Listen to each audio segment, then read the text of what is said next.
Sekarang ni kita tengok dalam masyarakat risau dah. Pengulas sukan hanya tengok 4 bentuk orang hitam dah. Saya percaya semua orang nampak. Saya seorang nampak. Pengulas sukan, kepala dia terus trigger kepada hantu. Betapa rosaknya cara fikir manusia. Kenapa dia tak terus kepada saya? Waktu kali pertama saya tengok tu, dah mungkin orang perempuan pakai purdah ke apa. Kita tak tahu Arab mana datang Malaysia teringat tengok bola orang kali. Kenapa kita tak trigger ke situ? Tapi kita terus kepada hantu. Itu pengulas sukan yang orang dewasa. Macam mana budak-budak?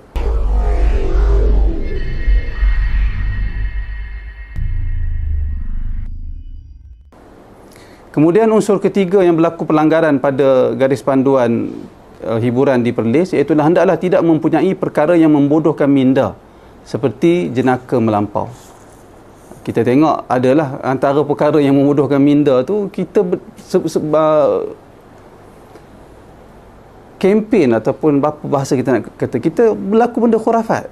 Jenazah tu, kita pergi rumah hantu tu, antara perkara yang mesti ada untuk jadi rumah hantu, kalau tidak tak jadi rumah hantu, iaitulah jenazah kubur, kain kapan. Sedangkan jenazah tu orang dah mati. Orang dah mati tu, agama tak suruh kita takut kepada orang yang mati. Kalau kita tampak dia bukan boleh buat apa pun. Tapi dari pengajuran rumah hantu tu, dia membina ketakutan dalam jiwa manusia atas sesuatu yang tak ada dasar langsung, tak ada asas langsung. Orangnya dah mati. Kain kafan, apa nak takut kain kafan? Kain putih je. Kubur, apa yang ditakutkan? Kubur, tanah perkuburan, tempat orang mati. Sebab tu disebabkan unsur-unsur ini, kita tengok masyarakat kita, tengok kubur je takut. Tengok kubur je takut. Macam-macam benda ada kat kubur tu. Sedangkan perkara itu juga menyalahi syarak. Kerana syarak suruh menziarahi kubur. Ala fazuruha, Nabi kata aku pernah menghalang kamu semua dari menziarahi kubur. Sekarang ni ziarah kubur.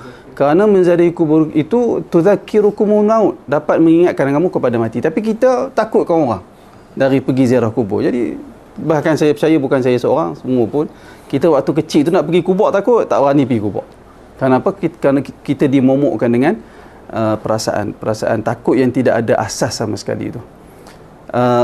Demikian juga perkara-perkara lain yang barangkali boleh saya kongsikan, iaitulah apa tadi? Terlupa tiba-tiba.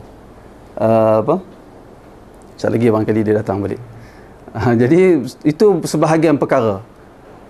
Saya tengok ada satu hadis tentang ancaman menakutkan orang. Dalam Nabi SAW bersabda, sesiapa yang menakutkan seseorang yang beriman tanpa alasan yang benar, maka dia berhak dikenakan hukuman dari Allah dengan tidak memberikan keamanan kepadanya dari ketakutan pada hari kiamat.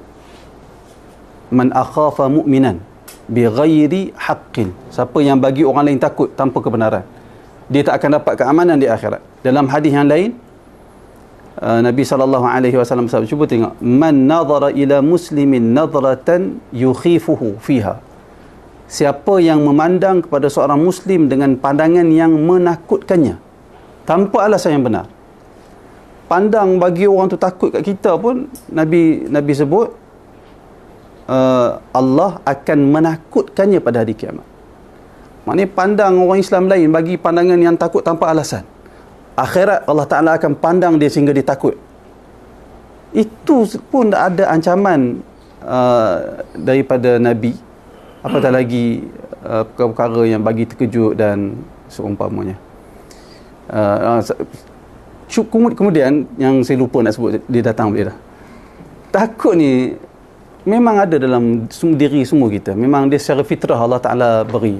Tapi takut tu bukan untuk disuburkan. Kerana takut tu bila disuburkan, dia jadi negatif. Tujuan takut tu ada dalam diri kita supaya kita ada perasaan untuk berhati-hati dan siap sedia.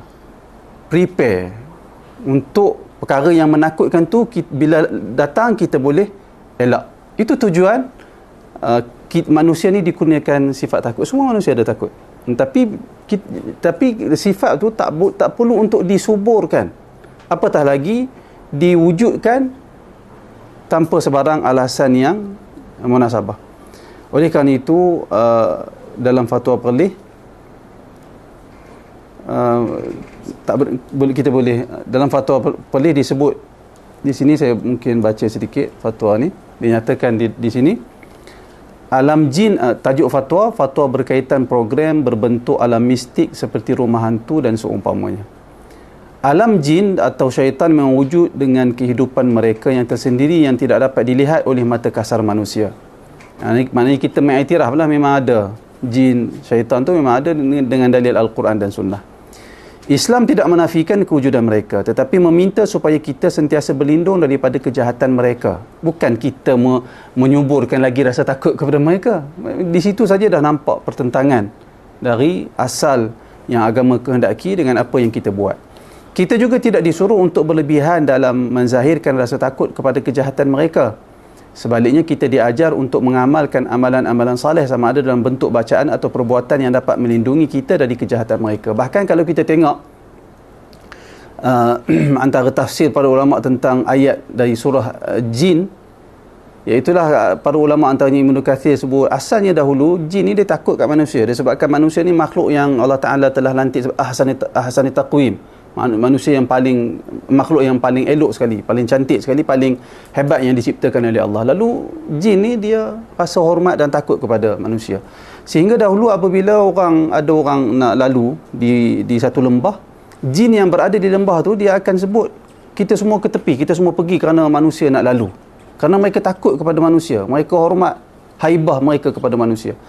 Tiba-tiba bila kumpulan manusia tu masuk kawasan lembah tu, mereka kata a'udzu bi sayyidi hadzal wadi, aku berlindung dari penghulu lembah ni.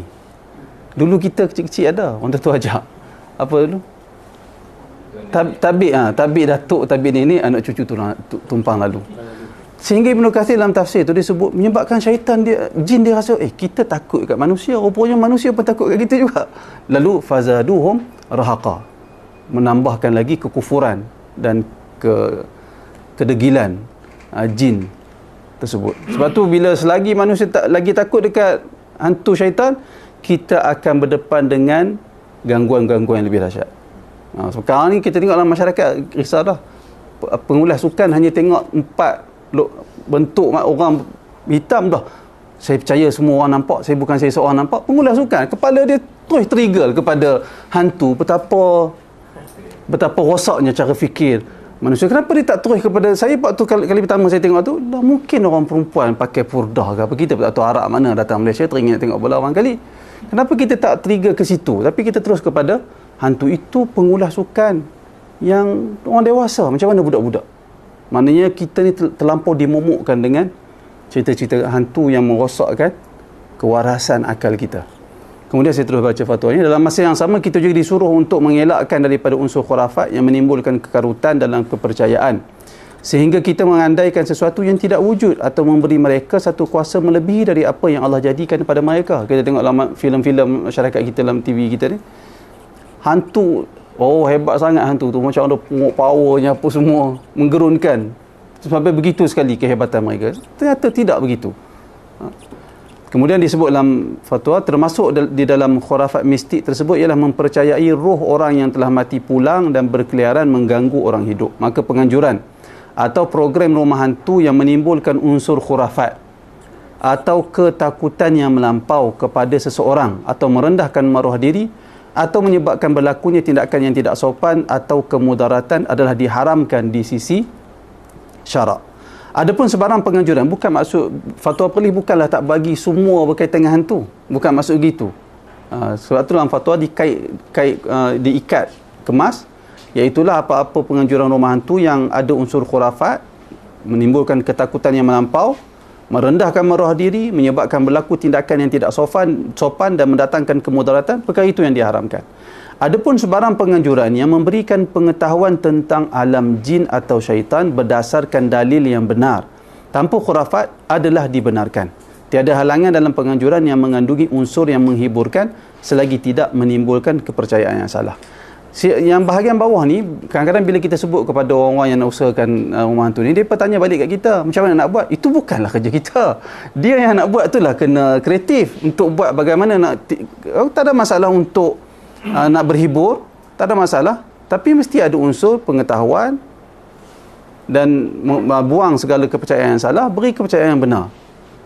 Nama rumah hantu, tapi bagaimana cara nak wujudkan tu, penganjur tu kena fikirlah supaya dia menepati syarat-syarat dan garis panduan yang telah kita dinyatakan bagi negeri Perlis. Saya ingat sekadar itu saja huraian daripada saya. Wallahu a'lam.